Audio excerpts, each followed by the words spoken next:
Jorma Helminen Focayltä, Sigman maahantuojalta. Hei! EISA-palkinto Sigma 50-100 milliselle 1.8 valovoimaiselle DC-objektiiville.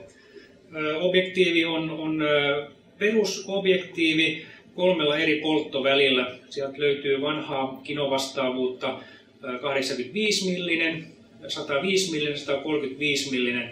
Hyvä polttovälialue jokaisen valokuvaajan kameralaukkuun. Toimii ihan yleisoptiikkana, mutta myös hyvin muotokuvaobjektiivina.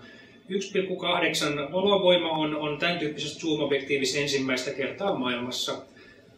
Optiikka on varustettu SLD, FLD-laseilla, millä saadaan paras optinen piirtokyky aikaiseksi. Ja objektiivi on Sigman uutta Art-sarjaa.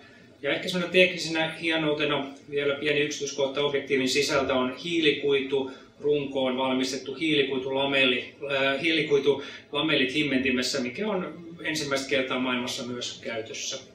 Kiitoksia.